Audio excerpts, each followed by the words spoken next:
Good Saturday. Kailangan pa bang i-memorize yan? Basic! Love Radio. This is Love Radio Academy. Kasama pa rin si DJ Rocky. And DJ Lance with the next. DJ Lance with the next. Ibigay mo na sa amin ang isa shoutout mo, laban! Let's go! Shout out sa mga construction worker, booking apps riders, street vendors, and sweepers at iba pang salansangan ng hanap buhay na babad sa initan ngayon. Mag-ingat po kayo mga ma'am sir. Yes, ibang klase. Yung power na meron tong mga taong to. Ikaw, ilang minuto yung kaya mo pag lumalabas ka? Pagpapasok ako usually 15 minutes na sakit na sa balat. Lagi akong mga booking apps. Oo, mga angkas. Fast movie at ganyan, papasok. Sobrang init. Yan, di dapat naka-long sleeves ka. Nagja-jacket ako lagi. Pero pumapasok pa rin. Pumapasok pa din. Tsaka sobrang init nun. Sa sobrang init, pagpapawisan ka. So pagdating mo mismo ng opisina, Haggard ka na. haggard ka na. Yung iba nga dyan, diba? Parang wala namang bakery pero biglang boom, may putok. Putok. Charot! Uy, darot. Uy, pero ikaw, every time you go out, meron kang jacket na suot. Jacket, tsaka sunblock. May Nagsa-sunblock ka? Pa. Tapos jacket pa ulit. Palagay mo Double, effective double. naman yung pagsa-sunblock mo. Sana. Sana ang effective. Ako din takot na takot sa araw kasi ang kalaban mo naman sa ganyan, yung posibilidad na magkaroon ka ng skin cancer. Exactly. Skin cancer talaga. Dati hindi ko masyadong iniintindi yun eh. Pero nung nakakita ako ng article about skin cancer, kakabahan ka talaga, no? Magiging OA ka talaga. Everyone is prone. Kahit sino ka pa. True. Tsaka hindi lang dahil sa iitim ka or magiging morena ka o magiging moreno ka. Yun talaga yun. Magkakaroon ka talaga ng possible cancer. Kaya kailangan talaga kung hindi jacket, mag-sunscreen. Totoo. At yung mga kabisyo natin out there na babad sa arawan sa pagtatrabaho nila, ano kaya yung mga magagandang, alam mo yun, tips para sa kanila para maprotektahan naman sila? Payong siguro, ang pinaka-accessible. Naalala mo yung payong na merong parang bracket yata yun na nilalagay sa ulo? Naabutan mo ba yun? Meron pa rin ata ngayon sa mga palengke, sa Divisoria. Oo. Meron pa din. I think pwede yun kasi ang hirap naman kung may payong ka na Sabagay. dala-dala tapos maglilinis ka. Although yung iba, di ba sa kariton nila, meron doong payong na malaki na Malaki. parang micromatic yung dating. Oo, micromatic. Oo. Yung doon naman sa gilid ng kanto o sa kalye, meron din dyan naka-micromatic na. Tama, Oo, yes. yung iba naman ang ginagawa nilang parang bubong yung mga ginamit sa eleksyon na anong tawag doon? Yung tarpaulin. Oo, yan. Mga tarp. Oo. Oo. Tama. Kaya lang hindi po siya guaranteed na nakakatabla o para nakakapanangga ng sikat ng araw. Tsaka magsuot kayo ng mga light colored. Ganun ba yun? Totoo, effective siya.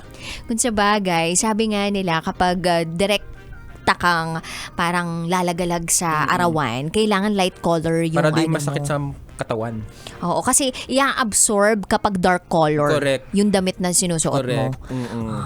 Pero yung iba, no, na-amaze din talaga ako kung paano nila nagagampanan yung trabaho nila sa lansangan. Grabe yung init, hindi siya makatao. Oo, kaya nga natutuwa ako dun sa iba na nag-work from home na yung mga jobs Sana all. nila.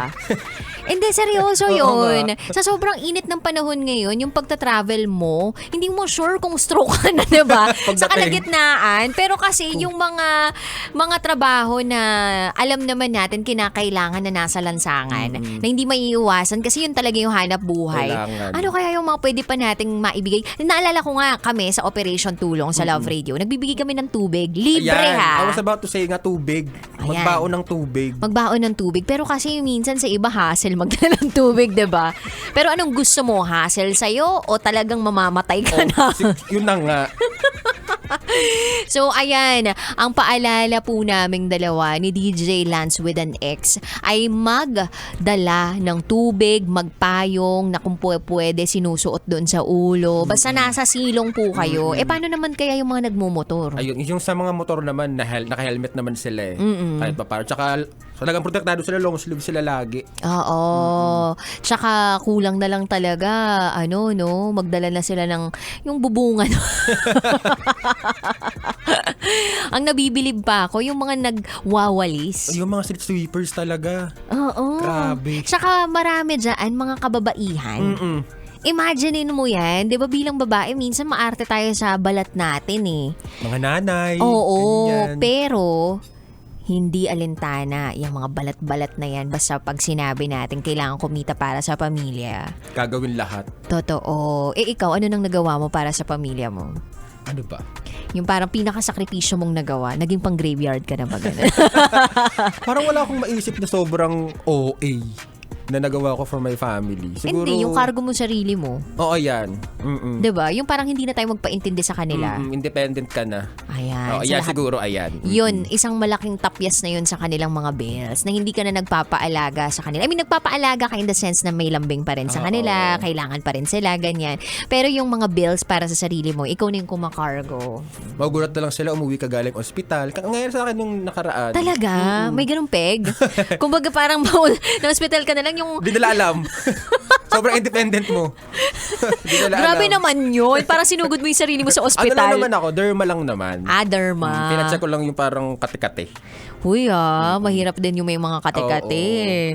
Di mo akalain. Pagbalik- Hindi pala simpleng buni o Ayun hadhad nga. yan. Kaya pagbalik, sabi, saan ka galing? Di nagpa-check up ako. Okay. Ayun na, tapos na ang usapan. Tapos na ang usapan. Kasi nasolusyonan mo na agad. Tapos na siya. Ibang klase talaga. Kapag mahal mo ang pamilya mo, hindi mo talaga aabalahin. Basta Tama. ikaw ang mahirapan, okay lang. O ayan, alam na this po appreciation lang, okay na. Salamat lang. Salamat lang. Pwede na po. Ayan, salamat po sa lahat ng mga street sweepers natin dyan. Mga ride-hailing apps driver, maraming salamat po sa inyong serbisyo. Sa lahat po ng mga drivers out there na nabababad sa init ng araw, salamat po sa inyo. Ayan. Kung wala pa pong nagsabi sa inyo, kami na po ang nagsabi, okay? Anyway, ang dami pa namin pagkukwentuhan. Kasama pa rin si DJ Lance with an X. Kapiling si DJ Raketera. And DJ Lance with an X. Dito lang yan sa Love Radio Academy. Kailangan pa bang i-memorize yan? Basic. Sabay-sabay nating pakinggan at masabik sa kanta ni Jairi Lim. Ito ang Sabik. Kailangan pa bang i-memorize yan? Love Radio. Basic!